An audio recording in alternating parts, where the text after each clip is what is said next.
Okay, so um, if we didn't meet yet, I'm Ants. This is me. Let me. And I am. Okay. I'm a PhD student here at Clemson University. I was born and raised in Madagascar, so I speak Malagasy as my first language. I speak French as my second language, and English is my third language. And I'm also a graduate teacher of record here at Clemson University. And joining me here today is my husband, Antonio Pierrotet, and I'm gonna put this right there so that he can introduce himself. Hi, I'm Antonio. I'm also a graduate student at Clemson University. So, and yeah, I'm a native English speaker, and yeah, I'm learning. English is my first language, and I'm learning Spanish, but those are my two languages. Yep. All right, so Yep, I did that so you didn't have to reach out to me. There you go. So, just a reminder, you can speak a second language, even a third language confidently.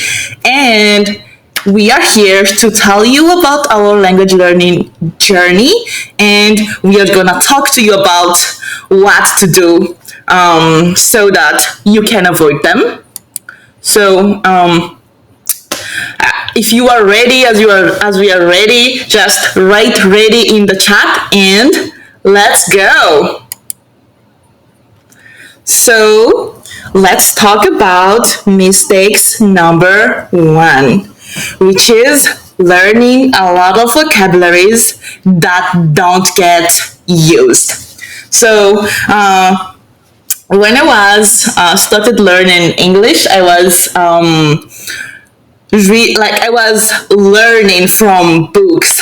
So I was learning like, what does this words mean? What does this word mean? But then it was difficult to speak, use the words that I was learning in a sentence, because I learned them separately and not within a context. So one thing I noticed.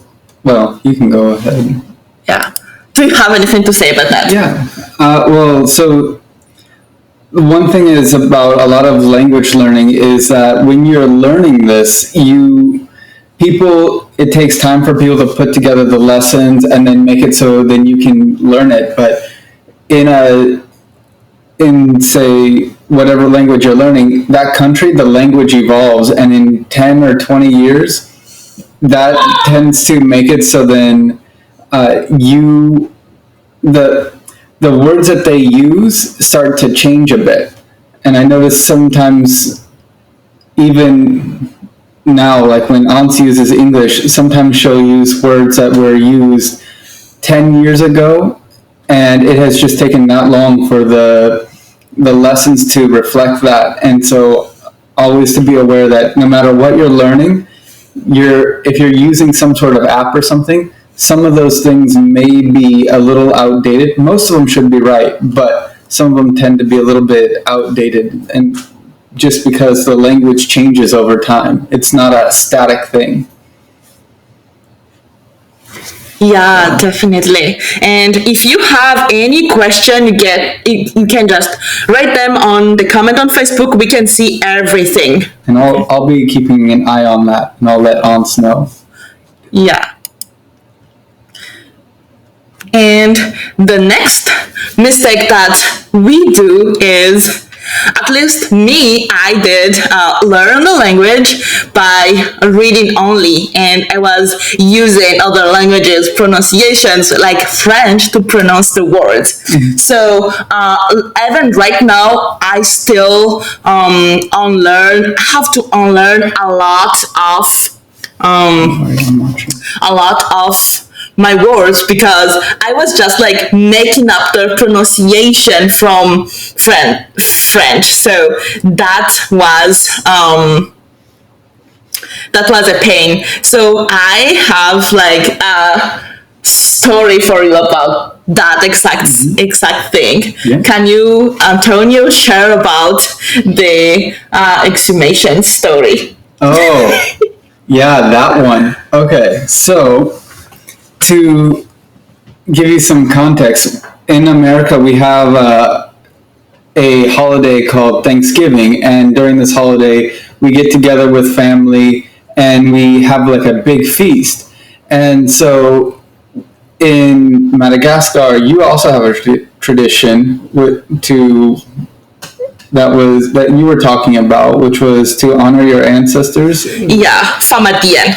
Yeah. So you were talking about how you honor them, take them out of the tomb or grave, and then show them around. Now, when she was talking about this to my family, she was saying, "Oh yeah, so we take out our family from the grave, we dance with them, and then we rape them." And it was like, "Oh,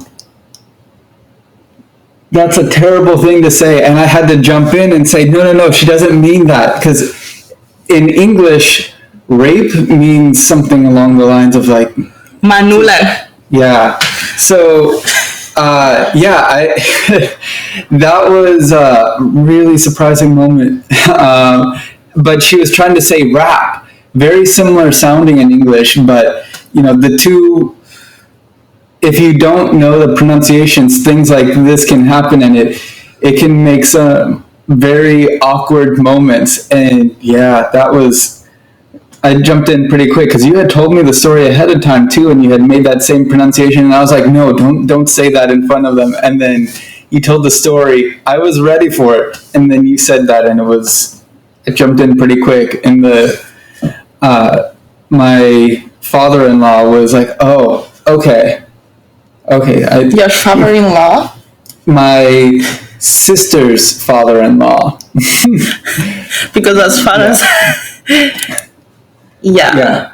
So he was also worried there for a second. Yeah, everybody was, their eyes bulged, were like, what did you say? Yeah, thank you, Antonio, for sharing that. So, can I also say something? Okay. Mistake number 2. Antonio still have something to say about mistake number 2. One thing I do know, aside from just that, but you can, whenever you're learning a language, a lot of the time you will also use your native language to try to pronounce things. For instance, when you say something like the, you'll pronounce it with sounds and vowels that you already know how to say. But this is each language is different, and they're used to saying their consonants and vowels and things in their own way. So when you say the, sometimes in your native language, teachers will say like, oh, you want to say this, so then they just want to teach you a way that sounds similar enough. But if you really want to get good at the words, you have to actually look at how people pronounce it. And you may have to have someone describe how to say the word. So for instance, when a lot of people will teach it to say as a D, like duh, and it's very similar to that sound, but instead of where your tongue is back, your tongue is a little bit further back for a D, you would move it forward to like the front of your teeth, at the very tip of your teeth, and you make that same kind of thing, but you're touching your teeth a little bit less than you would for a D, and you'll make the sound the. And so you might have to have somebody tell you how to pronounce things in the language more than just say, this is a close enough thing. And that happens mostly because they are using their own language to use pronunciation on a different language. But that's kind of what makes people hear like thick accents, is that they hear the things like duh instead of the, and there's a lot of things like that end up making you have what some people will call a thick accent. Yeah, thank you so much, Antonio. Let's go to mistake number 3. So, just a quick question: Does my voice sounds good right now? Is it normal right now? Yeah, let me know in the comment. Yeah. So the next mistake that we are making as a language learner is to think of sentence structures in terms of our own native language. So, for example, when we are talking about an English sentence, for example, and we want to say it, and sometimes we are going to think about like the French way of doing it, and although people might understand, it just sounds like off. Yeah, in French, I know in English, we put all our descriptions beforehand. So we would say something like the red bus. We describe the bus first, and then we say that it's a bus. Yeah, but if you just translate directly words by word from French, you are gonna say the bus red, which is weird. Yeah, people will understand you, but they will have to think about what you're saying, and it's a little bit of a mental struggle for native speakers because they're like, wait, what are you trying to say? So that's the same thing that I have to do when I'm speaking Spanish. I have to change how I'm putting all the descriptions. In Spanish, like French, you put all the descriptions after the word. First you say what it is, and then you describe it. But, yeah. And now on mistake number 4. So, I really love learning languages, but I was not consistent. And what I mean by consistent, it doesn't only mean that like practicing every single day or practicing on the same hour, but I'm also saying practicing with the same app. So I was reading a bunch of different things, and I was staying on the beginner level for a very long time. Because if I watch a YouTube video and then I follow a podcast for beginners, there is no increase in difficulty. Yeah, there is no increase in difficulty. I was just reading and watching different things of the same A2 level. And that's what is also I mean by being consistent. Do you have anything else to add? Yeah, well, one of the things that helped me be really consistent, because on my own, I'm terrible about being consistent, but what helps me a lot is that both me and you were doing Duolingo, and when you were talking about doing Duolingo, you would always get me to do Duolingo in the morning and at night, because that's when you would do it, and we kind of had it like not exactly a competition, but we would keep each other like, in the morning at this time, we'll do Duolingo together. At night at this time, we'll do Duolingo together. And so we would keep each other going by kind of encouraging each other. So that's something that helps out a lot. And also, you can do something like movie night, where you watch a movie in that other language rather than just, having a movie that you would watch in your native language. And that's just so then you can have you schedule a time that's like, this is what I'm going to do. You just change your schedule a little bit to look like that. Yeah. If you want, you can scoot over with me. Okay. Mistake number 5. So when we are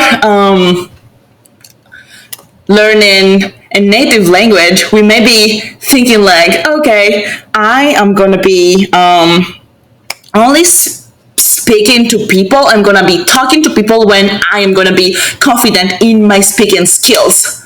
But the fact is, if you don't practice speaking, you will never be confident in your abilities. You'll be like very, very good at writing, but not in speaking. And when I say like that's avoid, but sometimes we also want to replace talking to people. So we are only gonna practice with apps, and those are good, but those are not real people. Those sometimes are gonna be predictable. If you only speak to an app, you will be really, really good at the topic that the app is going to be, at the exercise that the app is going to give to you. But when you are going to be in an unscripted conversation, that's going to be, you are going to be off. Yeah, I have a little bit of a funny anecdote about that. So when I first learned Spanish, I think a couple years into learning it, I went down to Ecuador and I spoke with a lot of native speakers, and I learned to say, like, I was basically at an A1 level, but I learned how to be very fluent in the words that I did know. And then I came back up to the United States. I didn't speak Spanish for a while, started learning a bit more in the past few years, and then I started to speak Spanish again. But I hadn't talked to any native speakers, and so now if I were to speak Spanish to somebody, those words that I learned when I was at the A1 level, I can speak them fluently, but then all of the words that I spoke, that I can speak now that I know, those words I can't speak fluently. So I feel like it's very odd when I'm talking. I have my grandmother, my abuelita, she will talk to me in Spanish, and whenever I'm talking to her, like we'll say hello and things, and I'm like, hola, ¿cómo está, abuelita? And then as soon as we get into some words that are some of the more recent words that I've learned, I start to stumble over my words and I can't figure out how to conjugate or things like that. It gets to be a bit of a hassle to try to talk about all of the things that I want to, because all of the new words I have, I don't know how to say them fluently. You kind of have to talk to somebody who's going to keep you talking quickly, so then your brain starts to go, I need to speak this fast. And so you'll learn to put together these sentences much quicker. That's kind of the idea of talking to someone who is native, or at least talking to someone who's going to try to keep you moving through the conversation.